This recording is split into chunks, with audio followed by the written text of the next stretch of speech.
Welcome back to Open Line. Tonight I have Dr. Mitchell here as my special guest to talk about Black History Month, taking really a stroll down memory lane, walking through history. It's already been a wonderful half hour. We have another half hour to go. We have callers on the line.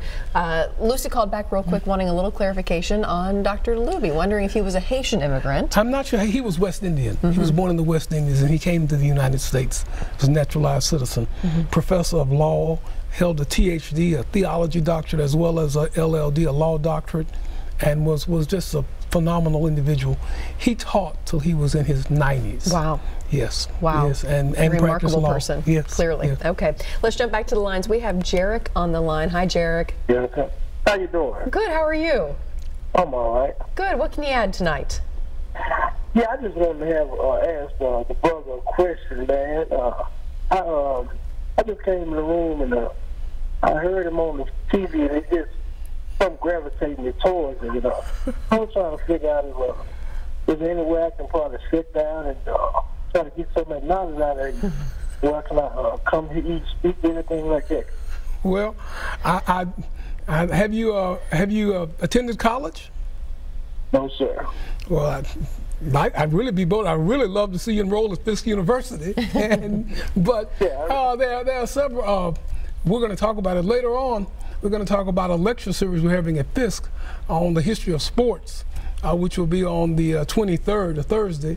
But you can go to the website, fiskuniversity.edu, and you can find my email address, rmitchell@fisk.edu, and we can begin kind of conversations that way. And if you have some time, not in February, my February calendars, but if you have some time outside of February, I'd love that if you come over to campus and visit one day.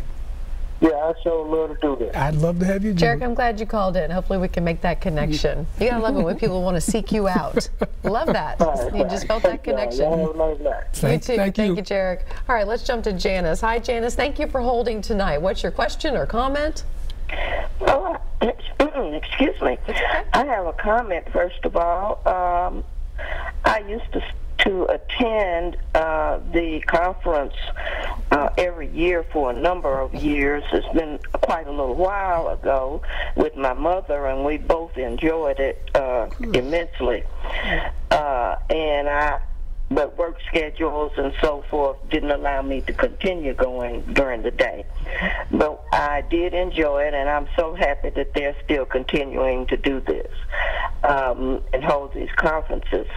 And the other thing that I did want to make a comment about is that I've really gotten interested in tracing my genealogy and going through trying to see who my relatives were and how to get back to those African Americans, those slaves. I found one of my relatives who was a slave woman, but I have not been able to trace them back. And I think that would be an interesting topic that the conference might want to look at in the future. All right. That would be able to help people and young people, because I feel like as time goes on, the children are losing the contact with their distant relatives and don't know who they are. Janice, I think that's a brilliant idea. I think if you look at the TV shows based on that very concept, all the companies that are selling these DNA kits so you can do the history, and I would think being an African American presents a bit of a difficulty because of slavery, tracing your lineage back. Well, many times you have to trace your lineage back to the plantation where you lived or who you worked for or whatever. And so many times you find that sometimes on that plantation, the owner's name will be a name that the family has continued. So last name's interesting. Someone once told me, I didn't know so many Danish people owned slaves. I said, no, you have it wrong. A lot of people, a lot of African Americans, once they were free, they would take their father's name. And the most popular name for slaves was John.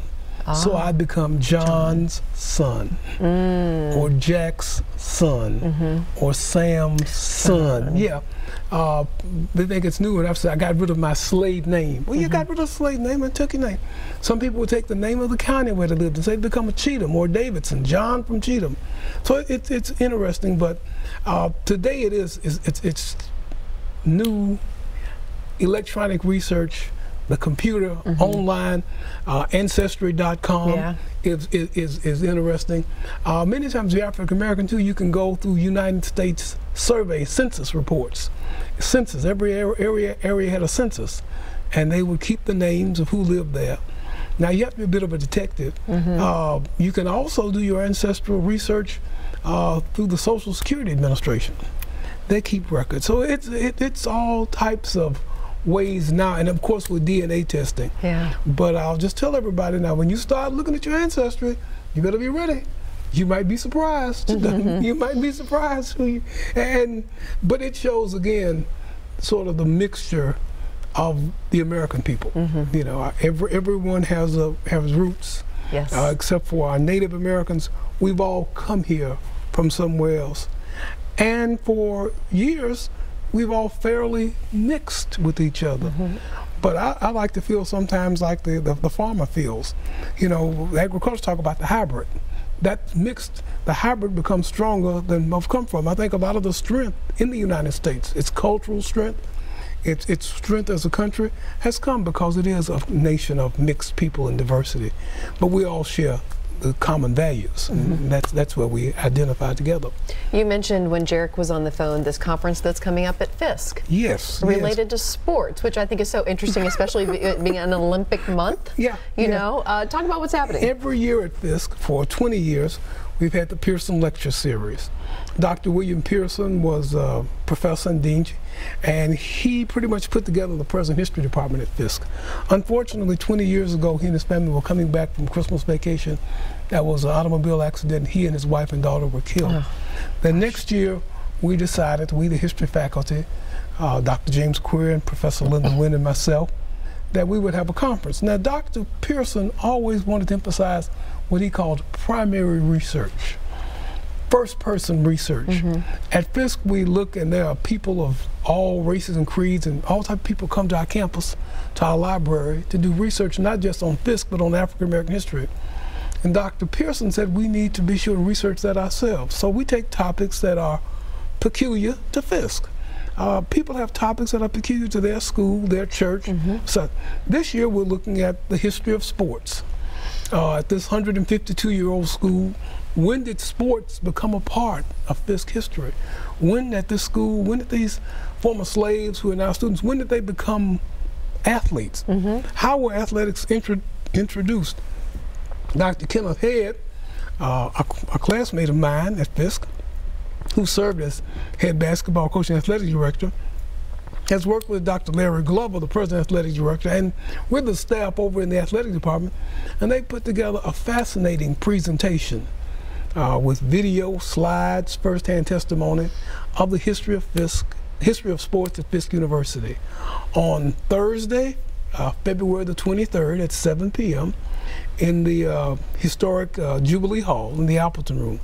And if anyone out there who's in Nashville has never visited Fisk and Jubilee Hall is the oldest permanently used building for educational activity among African Americans in the country.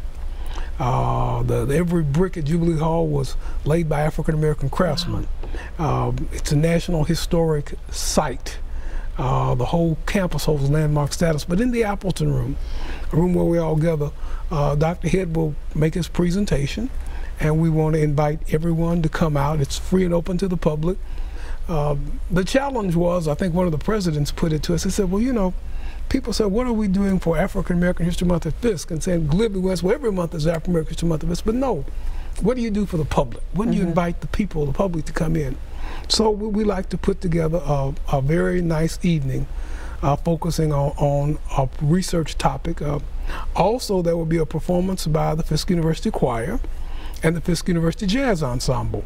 Dr. Pearson liked jazz.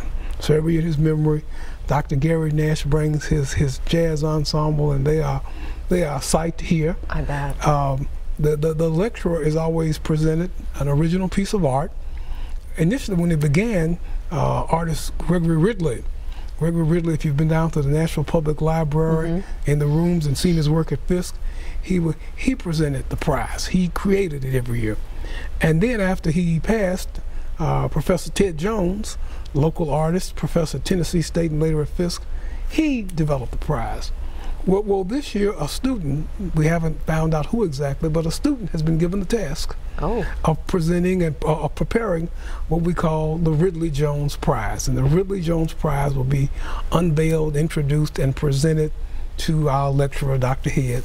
I've heard rumors, I believe it's a piece of sculpture, but you know, how frequently do you see original sculpture created for an individual by a very bright young artist? So we think it's a Give me the date again. February the 23rd. Okay. I want people to write it down because it's an annual event. It's always the last Thursday in February. Okay. Usually we have the Pearson lecture, and our spring break begins the next week. This year, February runs out of March, a week later, but it's always the last Thursday. We like to have the public come out. We want the public also to stay interested and tuned in on April 4th and 5th. We're going to inaugurate Dr. Kevin Rohn, who's the 16th president of Fisk University. And these services will also be open to the public. On April 4th, we're having a special. Dr. Rohn is hosting a seminar of local college presidents to commemorate, to honor the 50th anniversary of the assassination of Dr. Martin Luther King. It was April the 4th, 1968. So that'll be a part of his inaugural activity. So just that's also the week of the Spring Arts Festival. We have, for over 65 years, we have an annual arts festival at Fisk.